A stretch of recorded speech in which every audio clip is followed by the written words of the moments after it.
Welcome to Virtual Society. I'm your host, Itamar, here to learn from experts and great minds about all things community. Today we talk to Miguel, Director of Growth for Star Atlas. Star Atlas faced a major setback during the collapse of FTX, but bounced back in an inspiring way, becoming one of the tightest-knit communities in Web3 gaming. The dedicated fan base proudly refer to themselves as battle-tested. This episode is all about adversity and connection, and how the two are often intertwined. Thanks again to Miguel for joining us, and enjoy the episode. Welcome, Miguel. Thank you very much. Pleasure to be here. It's a pleasure to have you. So, before we dive into it, can you briefly introduce us to Star Atlas and kind of share what it is to our listeners? Sure. So Star Atlas is basically a gaming universe based on space exploration and a player-driven economy built completely on Solana. We've been building for a few years now. We're one of the early adopters of Solana. But basically, we have different experiences within this universe and plan on building more. So we've got our flagship Unreal Engine 5 space exploration MMO, which is currently in closed access on the Epic Games Store. We plan to add major functionality to that this year, and that's, that competes with the best games out there, not just in Web3, but just in general. And then we've got our browser game, which is more of a real-time strategy game focused on the player-driven economy. So users can explore the map, mine, craft items, upload their faction star bases, and then sell those in our Solana marketplace, the Galactic Marketplace. And so these two experiences are interconnected via the blockchain. And this is one of the reasons why we chose to build on Solana and why we chose to build this game on chain. It's because it allows all of these different environments to be interconnected by the blockchain. In terms of what this is, we've got three factions. We've got the Uni, the Mud, and the Ooster. So we've got the remaining human civilization. We've got the robot civilization, and we've got a conglomerate of alien races who are on the verge of a war and are trying to dominate the galaxy. So nice. This is kind of the context in 500 years of what's happening in Some Star context, Atlas. A little bit of lore. Exactly. All we need in order. Exactly. Really exactly. And it's about what the role of the player is within this context, what faction he's a part of, and what's his role that he wants to have in this economy and in these experiences. Very much community driven, very much built with the community. So I think it's very relevant for this podcast. For sure. And also we really try to push the limits of Web3 gaming by really focusing on what gaming architecture we can build on chain. So how much of our game itself is on chain, not just tokens, not just NFTs, but actual game architecture, especially in our browser game, in our real-time strategy game. Every action you take there is an on-chain transaction, and that really allows us to unlock the next more value in Web3 gaming than what you get today. Nice. Really cool. You mentioned that you are working on pretty much more features, and we have a video coming up later in this episode. So there's plenty of stuff to unpack there. Definitely.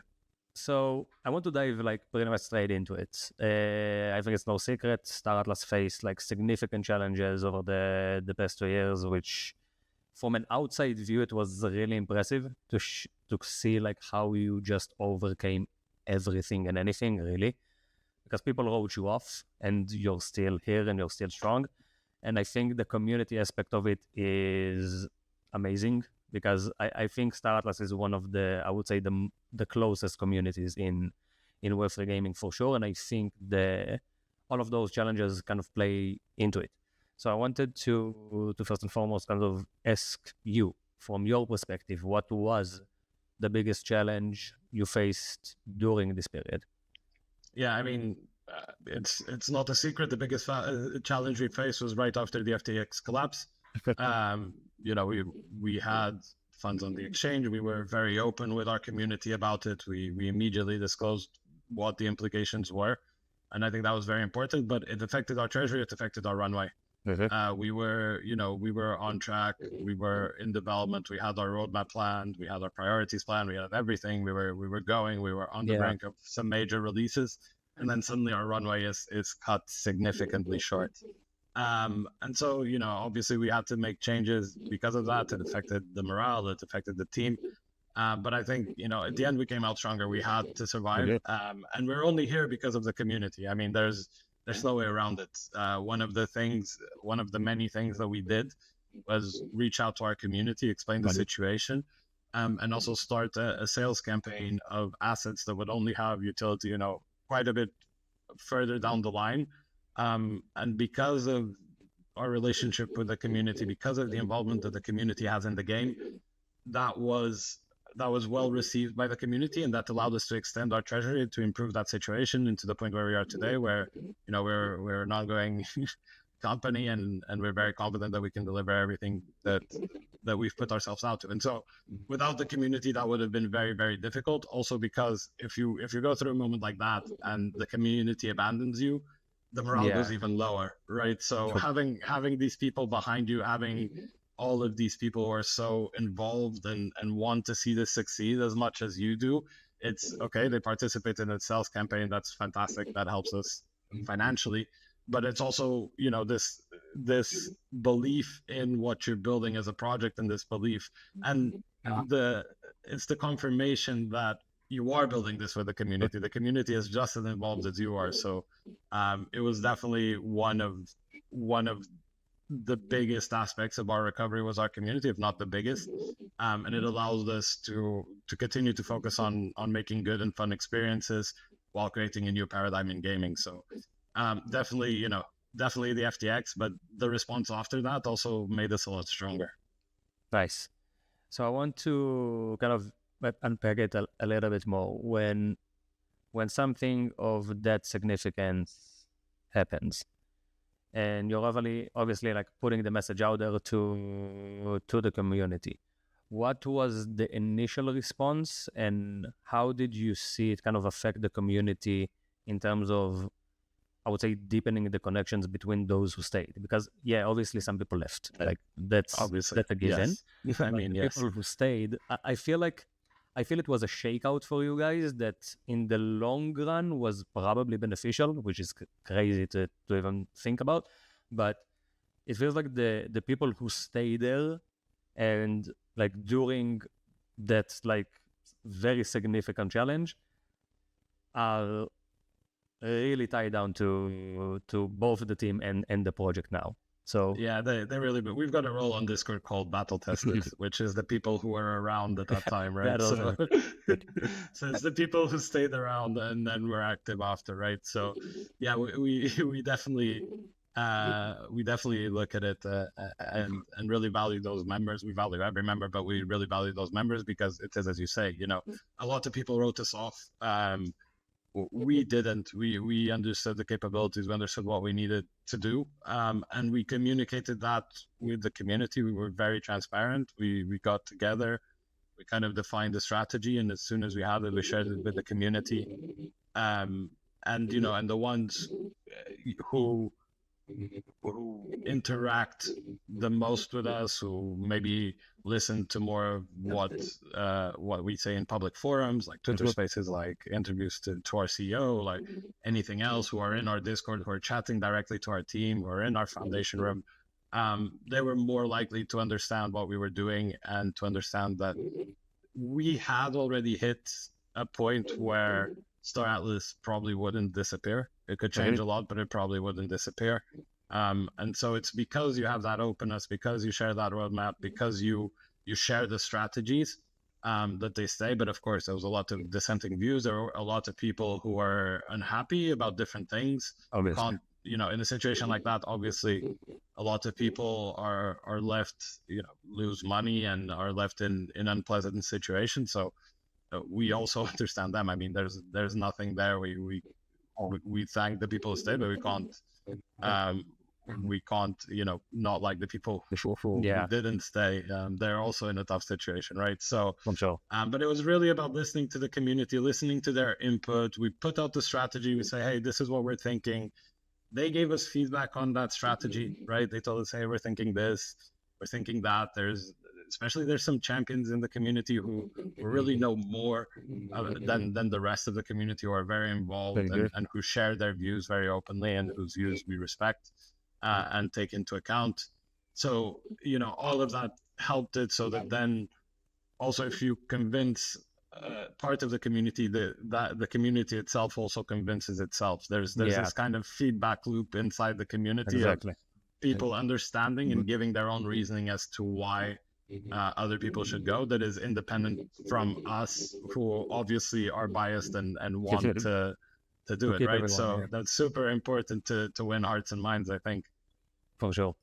So how would you say did you keep kind of the community united, or have you? Like, I'm trying to kind of understand from your perspective, what have you put in place in order to deepen those connections? Because I think the adversity is also an opportunity for those closer connections to form. But how did you guys facilitate it? Because as I mentioned before, like Star Atlas, I'm seeing the community members between themselves, they have a really deep connection, which only comes when you kind of been through the fire, when you are better tested. So what did you guys put in place in order to help nurture that, pretty much?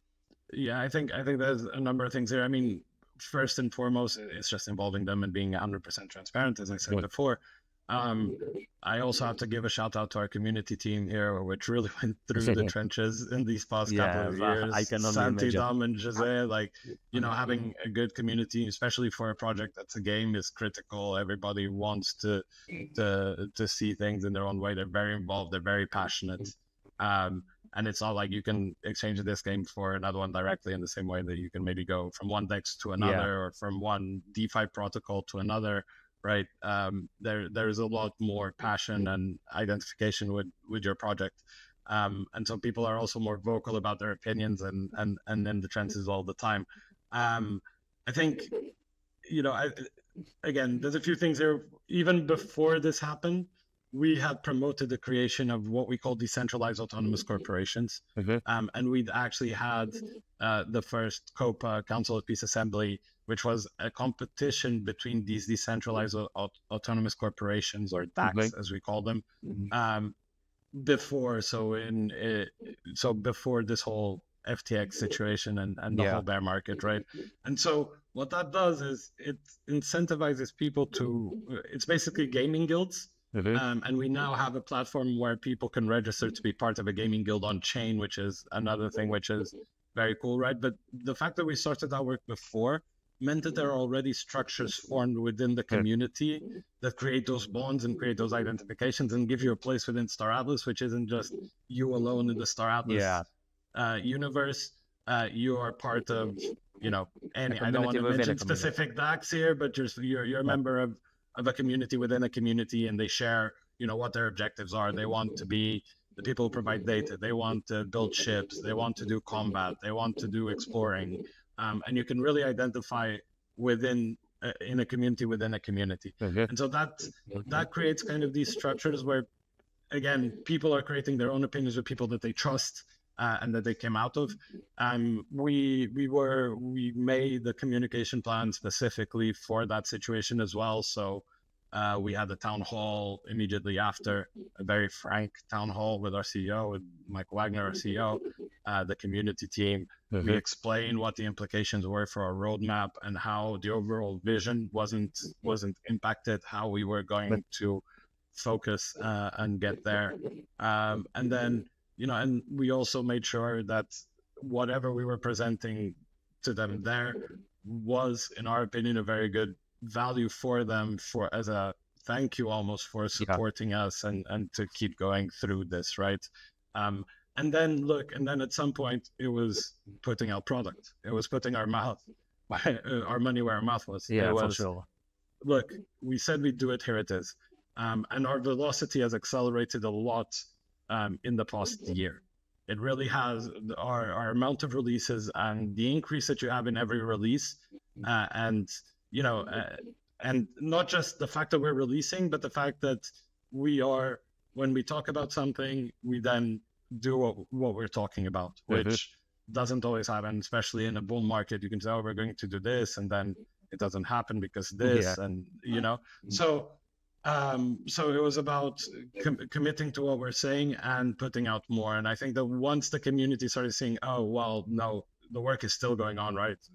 They are actually putting out more product now, more experiences. They're listening to what we say. That's kind of the point where we regain that trust a lot more from the community. So definitely communication plan, very close communication, very open communication, closer communication. But then also just you know, doing what you said you would do, Yeah. and starting to release product and starting to differentiate yourself from the other projects which disappeared in this period. And you're still here, but you're not only still here, you're still putting out, and you're putting out more product now. So Yeah. that was definitely a big changer for us. Nice. So why do you think your work in Star Atlas is important to both yourself, first and foremost, and to the community? Yeah, so for myself, you know, for me, I'm deeply inspired by the ways Web3 can change the industries and the world. There is a fundamental change in how gaming is done because of Web3, or how it can be done. And one of those aspects is true ownership, which people always talk about, but also from the technical standpoint, being able to create with other builders. We've got a project called the Build Program in Star Atlas, which allows people to use our IP royalty free for the first $1 million of revenue. And we provide a lot of IP materials. We provide IDLs to our programs. We open source a few things as well. So this really means that people can take our brand and do other products and interact with our game. Our game, especially Star Atlas Golden Era, our browser game Sage, is completely on chain. So if you take those IDLs and you create a tool that helps a player in game, that's something that has value for us and for our community, right? So that's what excites me. I think that gaming is also one of the biggest industries that there is, and it's a very important part of a lot of people's lives. It's not just gaming anymore. It's social, it's economical, it's not just these things. It's not just a game. It's not just a game. It's more and more like reality, right? For sure. I think our work at Star Atlas is important for the community exactly because the role of the community changes when you're building a project like Star Atlas, right? It stops being transactional, or it stops being so much the relationship between a game studio and a player, and especially with things like our DAO, and other, and the fact that you start your community before you start developing your game, which is something that's completely different from how traditionally it's done, right? And there's more say, and there's more impact in the final product as a community member, right? Exactly. There's more patience. There's a sense of ownership into what's coming out as well, because you've been there since the beginning. You're rewarded for it as well. So you also get the bragging rights. Everything's on chain. You can see when the first time that player played, right? And so all of these things mean that basically it shifts the relationship between a transactional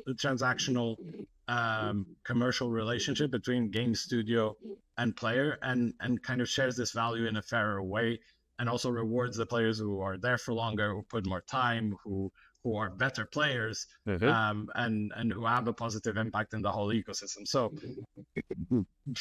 it's for the community. I think it's a complete step change compared to what they're used to. Yeah, to the traditional sense of it, for sure. Yeah, exactly. So what inspired you to get into Web3 gaming? What was kind of your background before joining Star Atlas?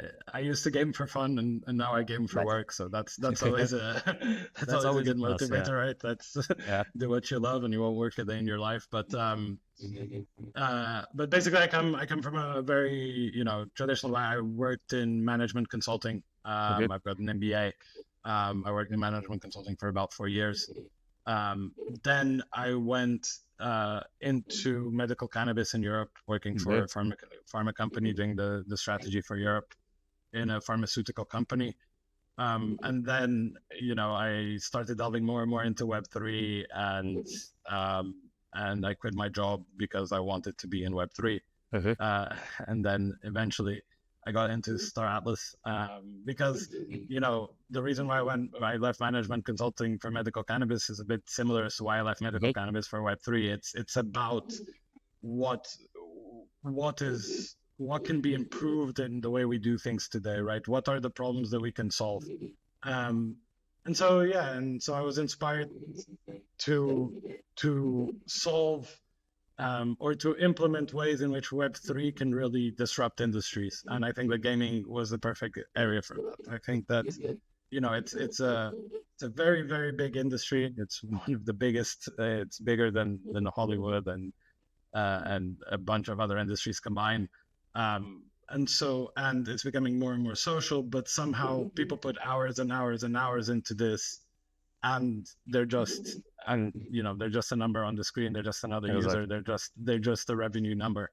And also, all of this is happening in closed servers that you need to trust. That the studio has complete control over. And so, how can you create this into more from just a social experience to an economic experience to a broader society at the end of the day? And so it was that's kind of what motivated me into Web3 and what motivated me into gaming. And I think that gaming is one vertical in which Web3 has a lot of value for what I said, but it's not the only one. I think we're going to see disruption. We're already seeing disruptions in a lot of places. Sure. I feel like a lot of people at the end of the day, right? So and I think it provides a more equitable and fair distribution of value. Right, the power isn't as concentrated. It's more about everybody. Everybody ends up being able to have their own role and their own voice, and I think that's really important. Yeah, for sure. It's also pretty much the game's a way to track and reward merits, which is something that Web3 is doing very well. Like the technology really supports it. So you've been with Star Atlas since 2022. How has that experience shaped your views on kind of the significance of communities, not necessarily just for Web3 games, but overall for businesses? Yeah, it changed a lot, obviously. I mean, when I started delving into Web3, it's obviously something that you notice is, all of these people are really, passionate about these projects, some projects more than others, also by the nature of the project, but you don't really understand it until you start really building and seeing how much it impacts what you do on a day-to-day basis. You get constant customer feedback, which is something that all companies would love to have. You have that on a constant basis. These community members, exactly who they are. But also the community isn't just a client. Again, it's an investor, it's a builder, it's a content creator. It's a very different set of personas, if you want, who are attracted by the different things that they're able to do with this project because of the power of blockchain, right? This is these are on-chain programs. Oh, I'm a coder, I've got this idea, I can do it. Oh, I'm an economist, I have this idea, I can do it, right?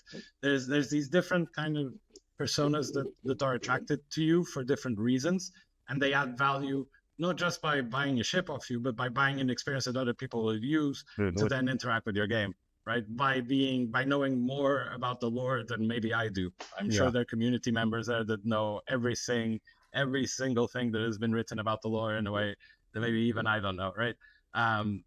So I think that completely changes even the concept of DAOs, decentralized autonomous organizations. We've got the first version of our DAO up. We're going to be rolling out with proposals very soon. So it's about creating these structures and leveraging Web3 technology and Web3 primitives to be able to give the community a much bigger role. And that can only be positive because it's people who are passionate, it's people who want to help. Obviously, as a game design studio, especially in the early days, there are decisions that have to be, defined by the game studio by the code in the early days. Yeah, obviously. Also because there's more access to information about how long things take, all of these things. But at the end of the day, the more we can stimulate the involvement of the community and provide them with the tools to build, I think that's incredible. And in gaming in particular, if you think about UGC, if you think about user-generated content, in Web3, that has a massive potential, and it's already one of the biggest drivers of value in Web2 gaming. So combining the new sense of community with what Web3 allows you to do is really changes the role of the community in businesses. I think that the more businesses invest in applying Web3 in a way that makes sense. Obviously, not every business needs a Web3 layer, or not every industry needs a Web3 layer, but where it makes sense, and then providing tools for other people to build on top of that just creates kind of this stacking effect where people help out and improve your product. Definitely. Yeah, for sure. I want to kind of unpack that more, because that's something that I would say not necessarily mostly interested in, but one of the most intriguing parts for me. Activating the community, pretty much, like giving people in the community the opportunity to shine and express their expertise in order to provide value to the greater good of the project. It's something that in Game 7 we try to facilitate in different ways.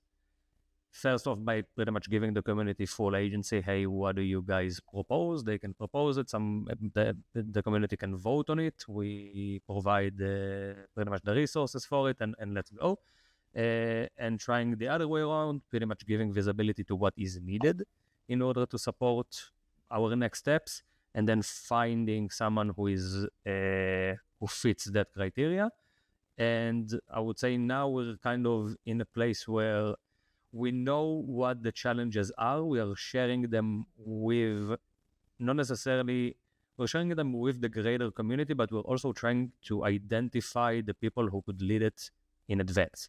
So pretty much bringing the opportunity to them with we have this community member in mind, and we have like several that I can give as examples, but someone who we know is very good pretty much on the mic and can run events in a very appealing fashion, and letting him run our AMAs instead of the team running the AMAs with the team, because it feels like it doesn't make sense. So we have the community kind of running the AMAs and running the show and asking the question, because we have that one designated guy that can do that.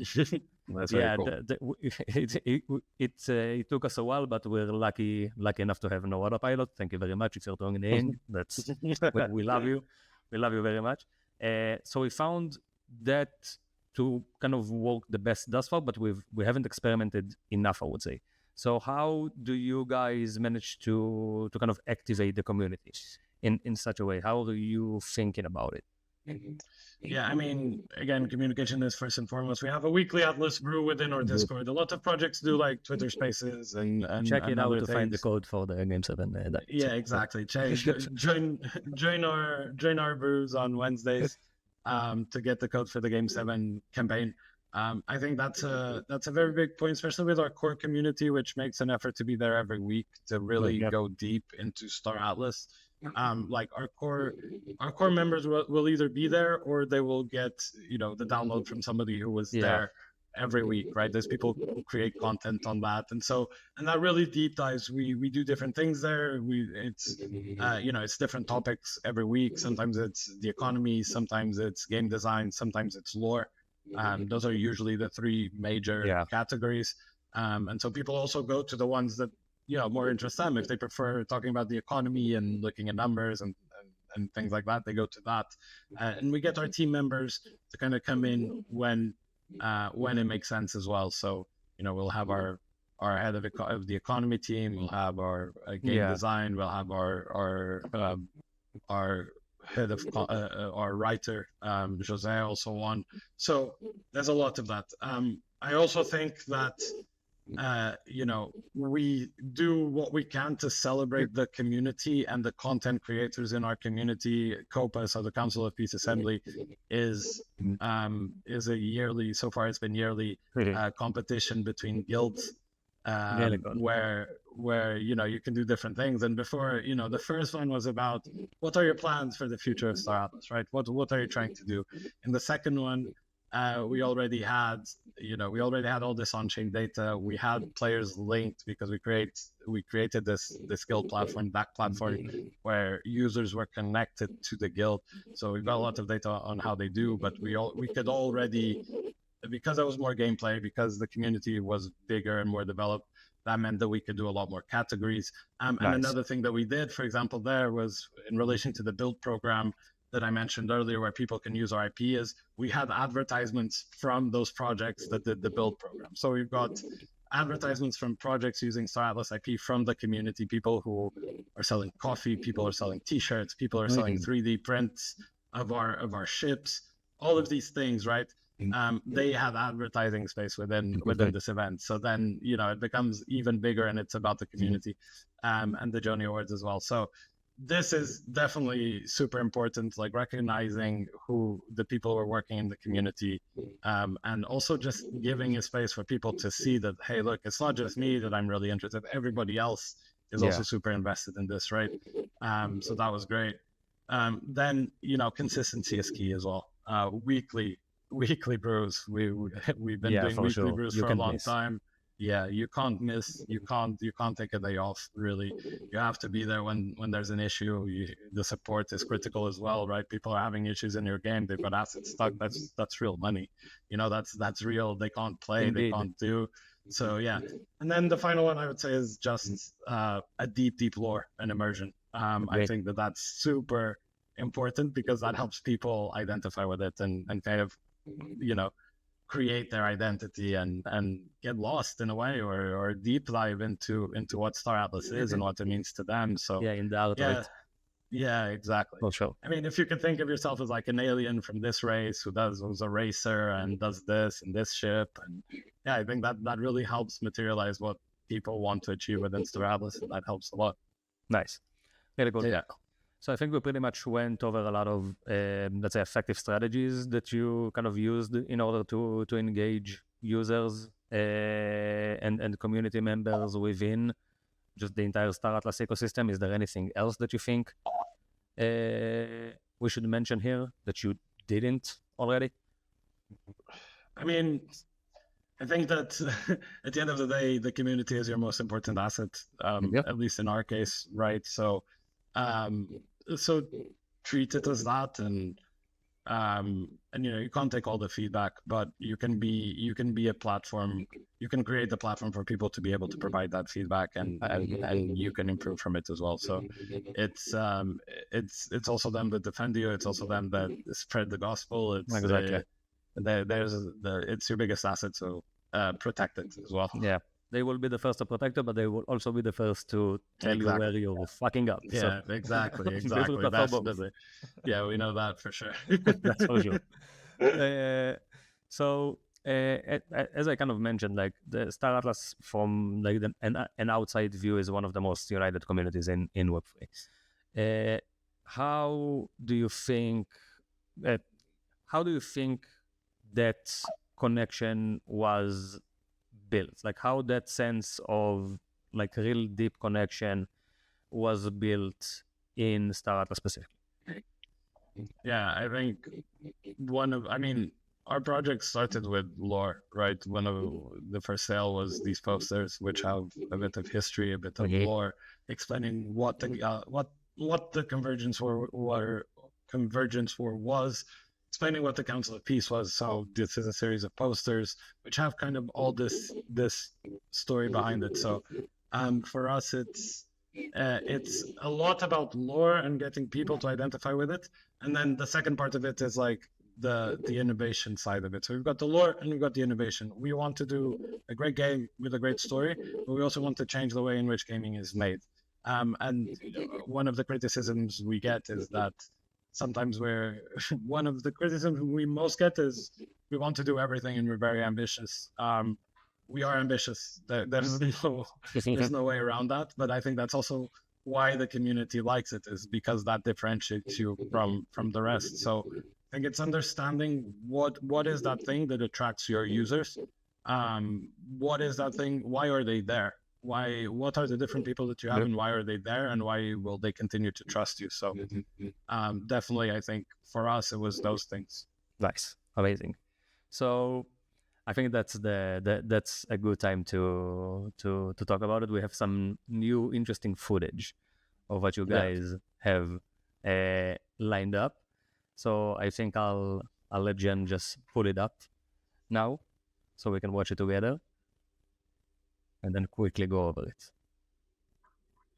So just for the sake of people that are tuning in on audio platforms, we just saw a video of, I'll call them avatar-esque looking figures. That's kind of my description of it. With jets on their hands and feet, pretty much flying everywhere in the Star Atlas universe, shooting guns, being awesome. What's that all about? How can I play it like now? Yeah. What's going on? What we saw there is was our what we call our surge event. So it's footage taken from our surge event, and it's basically we've been working on scaling up our multiplayer capabilities, and what we achieved there ahead of our full release on Epic Games Store. So we're still in closed access, and one of the reasons why is because we're doing these scaling tests and testing it out. We've simulated with over 60,000 bots in the same place, but this was 1,000 concurrent real users in the same shard at the same time. Really and cool. So what this is that game mode is a faction versus faction versus faction. So there's 3 factions. We were following the only faction, which is the alien faction, and kind of seeing the visibility from there. But what this represents as well is, first of all, 1,000 CCUs at that level of fidelity is not an easy feat, especially in traditional ways. And we have this view of having hundreds of thousands of players, if not millions, in the same instance at the same time without the need for sharding.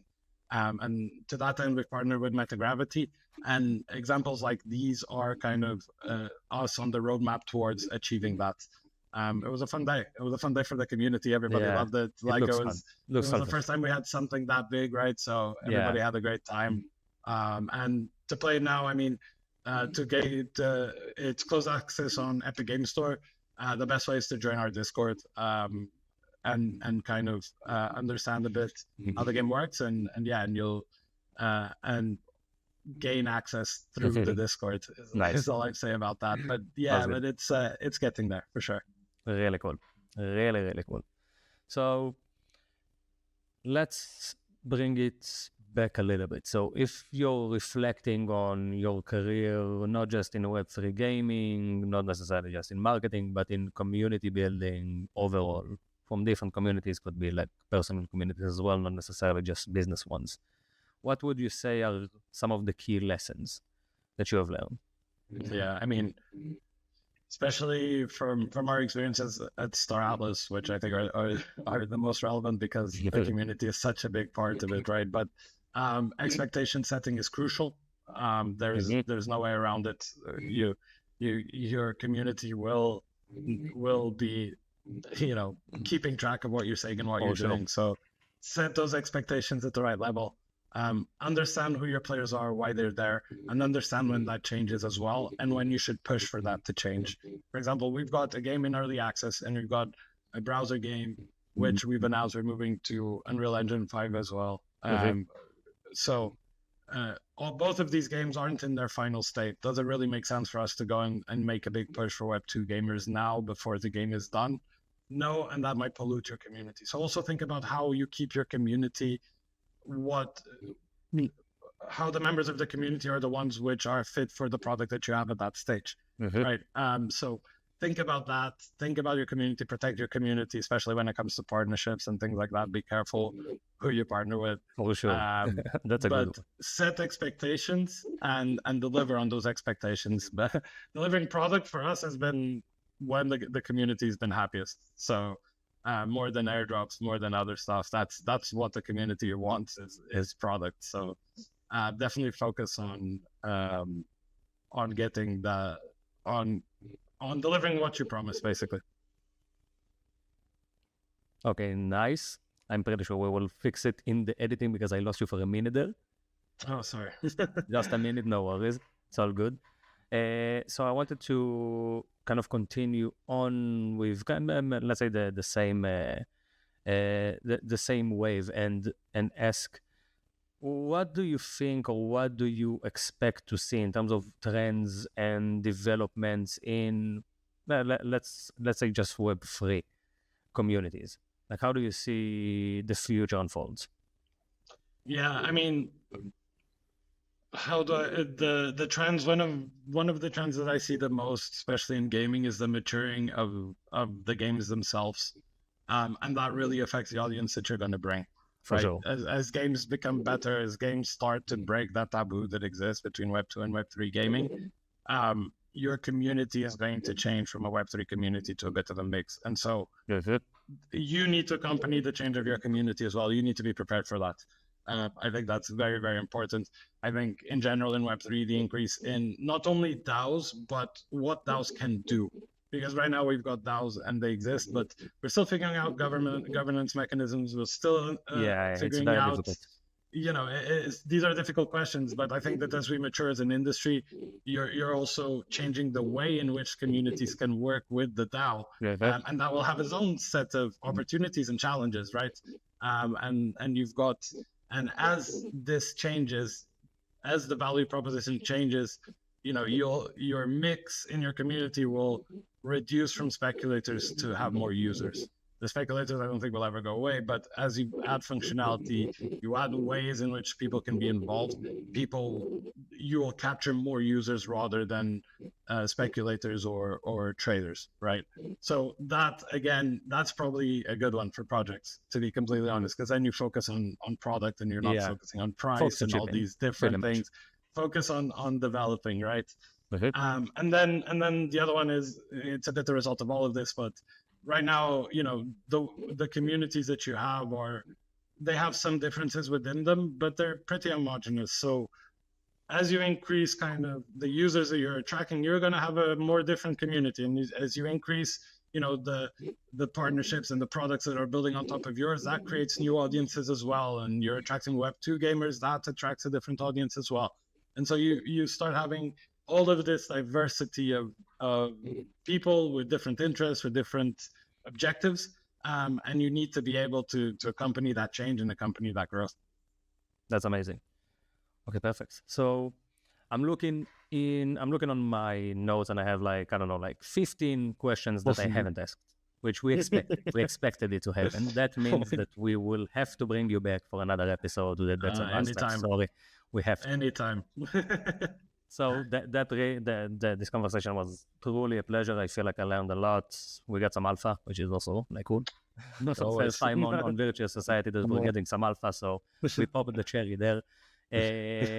I think there are some major takeaways from this conversation, because you guys being so honest and transparent and including your community in all the adversity kind of resulted in a very close and tight community, which is borderline the biggest asset that I think someone could have in Web3 gaming. So I applaud you for that, really. That's Thank you. Amazing work, and it's been a pleasure to kind of pick your brains a little bit and learn from you, and I'm sure that our listeners feel the same. So I really want to thank you again for all the just valuable insights, the contributions, and all of the above. So I want to encourage people and listeners to just, if you want to connect with Miguel, I think the Twitter handle is at MILODIMO_SA. Got it right? Yes, you did, and thank you for having me on. You will have it in the description anyway. We will have it in the description, Don't worry about it. Obviously, follow Star Atlas. We're really the best, I would say, the best way to get into Star Atlas, because that's the way I did it.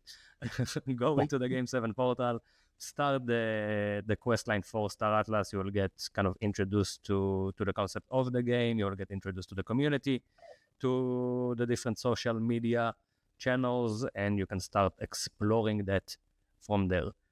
As always, I want to thank everyone who is tuning in to this episode. If you could help us by subscribing, following, sharing this episode to someone you love, and be like, hey, listen to Miguel, he knows what he's talking about. You should learn from this guy.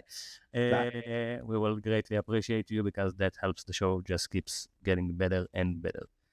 Again, thank you very much, Miguel, and we'll catch you on the next one.